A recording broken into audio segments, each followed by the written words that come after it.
Hi guys, welcome back to my channel. Today we'll be working on this Icicle drip winter themed tumbler, and I am super excited about this one.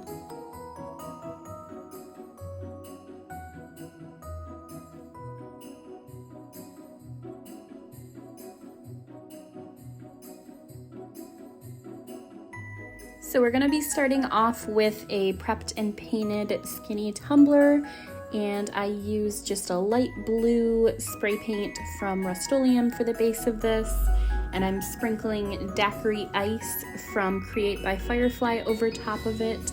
I do have a discount code with Create by Firefly. It's Mitten15 for 15% off. I will link that in the description box, not description code. So once you've got the glitter applied, just make sure that you're patting that down with a gloved hand or parchment paper or something of the sort, just to make sure we're not doing 1,000 coats of epoxy on that, because it is a bit of a chunky glitter.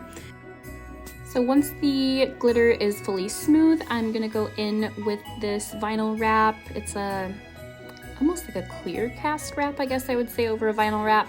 So the white space or the negative space is going to be transparent, and then the penguins do have a white backing, so they can be used on light or dark colors. They're completely opaque, so you're not going to see anything underneath those, which works really well if you wanted to like a black or a brown or dark glitter. Now that I have the height of the tumbler cut and measured, I'm going to go in on the edge where I'm going to start laying my vinyl down, and I'm just going to cut out any of the decals or the designs that are like half candy canes or half penguins. So once we put that on the cup, it's going to look like a seamless wrap. So I'll start with cutting out the edge that I'm laying down first, and then once I have an idea of where it's going to end, you'll see that I go through and I will cut around the designs that are overlapping at the other end of the seam. So, and one thing I forgot to mention was the little stripe that I put at the bottom of the cup. I'm just using that as a straight edge. I used my striping assistant from the Amy's Make Everything to keep that line straight, so I have a good marker point to keep the vinyl wrap on straight so it comes out seamless in the end. So here you'll see that I've marked off where the two seams are going to meet, and this is where I'm cutting these half penguins out, and then I'll go through and lay the rest of that vinyl wrap down and make sure to cut around any of the overlaps for those penguins.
Once I made sure all of my vinyl wrap was laid down flat, I popped any air bubbles and all of the edges are laid flat, both at the top and the bottom of the cup.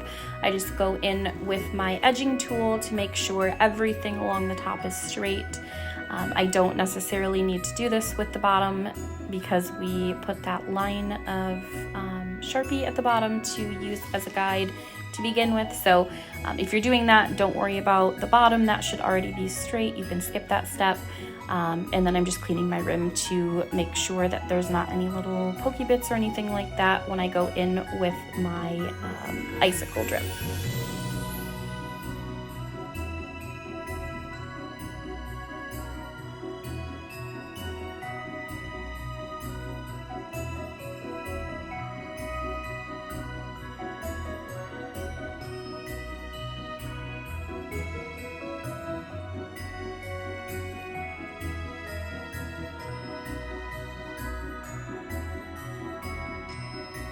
Once I had my vinyl wrap applied and I put a coat of epoxy over that to completely smooth that vinyl out, I'm gonna go in with this silver stripe. This is cut 11.5 width by about 0.08 height. I didn't cut this on my Cricut. I had this just as a little leftover from a previous design, so I just used my really old vinyl cutter here, paper cutter, whatever you want to say it is, to apply that instead of cutting new vinyl on the Cricut. So I'm just going to apply that along the edge to cover up that Sharpie seam that we had marked off to keep that vinyl straight. And then I'm going to go in with my icicle drip after this.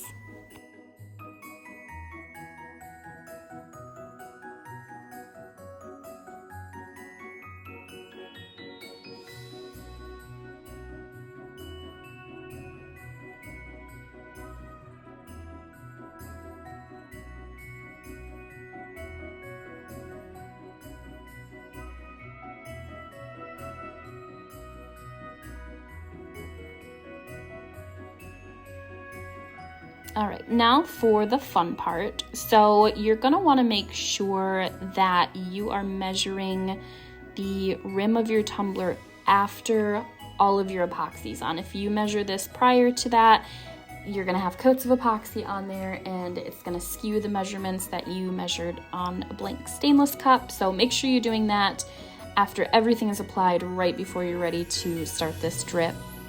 Once I had everything measured out, I went in with these icicle molds. I got them on Amazon. I got a 2-pack. I think it was probably about $7 for the 2 of them together.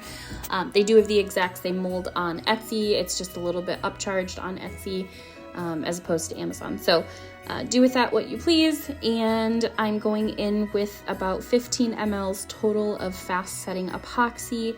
I did not even come close to using that full 15 mLs for both of these molds, so you could definitely go with like probably 7.5 mLs of epoxy altogether. When you add in your glitter, it gives you a little bit more volume than you started with just the epoxy. So once I got everything mixed up, I started pouring from the very top of the mold. You're going to want to take this in little bits. You don't want to overflow it because then it's going to make a giant mess. So I poured it in the top and then I kind of let it slowly work its way down, spread the mold apart to try to get the drips to the very bottom of the icicles.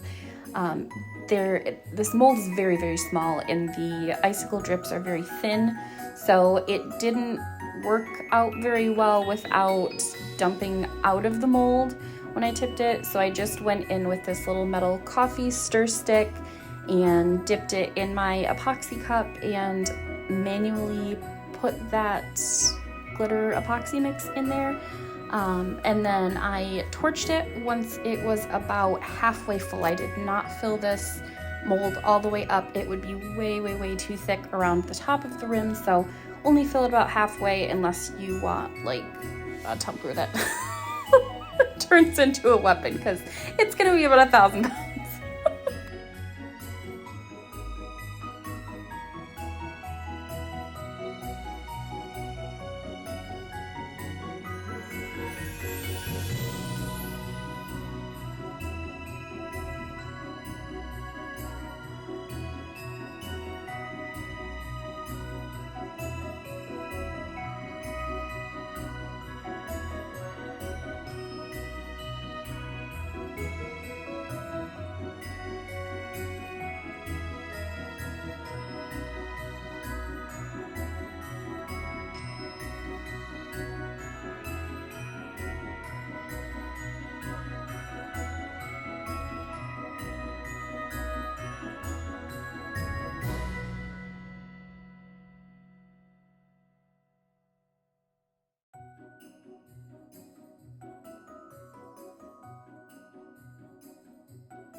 once I had the mold torched and wiped off all of the overage that I had on the outside of the mold, I just kept checking back every 10-15 minutes or so until we reached a point that the epoxy was still bendable, but if I were to take it out of the mold, it wouldn't run, it wouldn't be sticky, I wouldn't have any epoxy on my hands. So I know that's a very kind of vague description, and each epoxy brand is going to vary with drying times, things like that. So just my best advice would be to try and pull away very slowly the top portion of this mold, and if the top of it separates, if the epoxy separates from the mold without leaving any residue and it's still bendable, that's the point that you want to take it out of the mold. I don't really have a gauge other than that. There's not really a set instruction because there's so many variables for each person. So that's how I gauged that, and I did 2 full molds and then about 3/4 of the other one. So I only had 2 molds, so I did these 2 and I laid them down, and while I was laying those down, I filled a 3rd mold, so that would be ready by the time I had all of these other 2 molds applied to the cup. Okay, so don't come at me because I don't know about all the chemical mixtures and blah, blah, blah, if we're supposed to be doing this or not, but this is how I've done it before and nothing exploded. I put super glue on the back of the drips to attach it to the top of the tumbler. So this is just like regular super glue. You can use nail glue. This is, if you saw my 3D knit cable sweater that I did last year, I used hot glue in my molds instead of epoxy, and that is how I attached that 3D effect to that cup. I haven't had any complaints about it. It's not been separated from the tumbler or anything like that. So I'm pretty confident that you're not going to have any issues with it repelling or falling off your cup or anything like that, because obviously it's going to be sealed with a coat of epoxy, but that was a year ago, so I think we're safe to do this now without having any issues.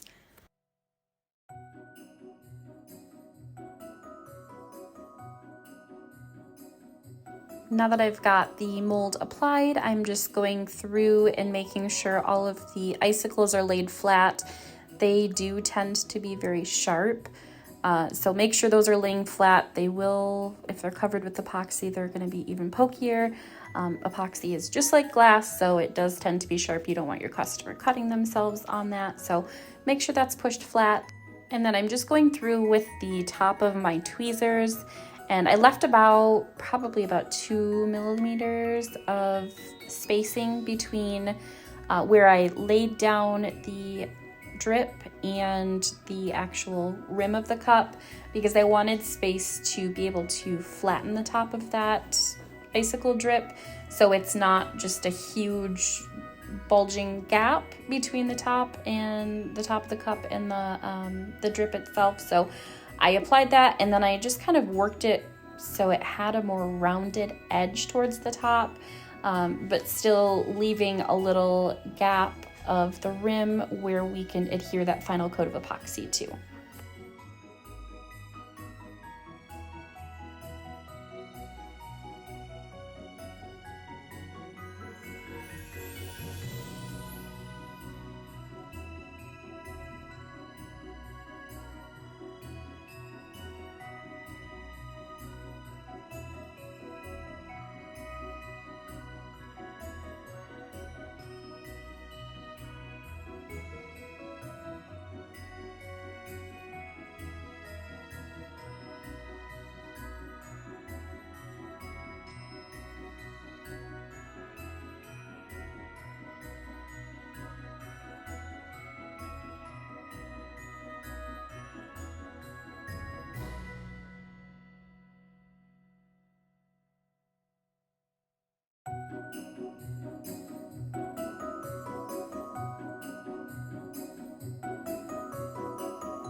once all of my drips were applied, I just went through with one coat of epoxy and this was finished. This was a cup that was sent out in one of my Christmas mystery boxes that I did last month, and my friend Lisa received this. I hope she loves it. If you guys like this, go ahead and like and subscribe, comment if you'd like to let me know what you thought about it. If you would like to see behind the scenes, you can join my Mitten Makers group on Facebook, and I will see you guys next weekend.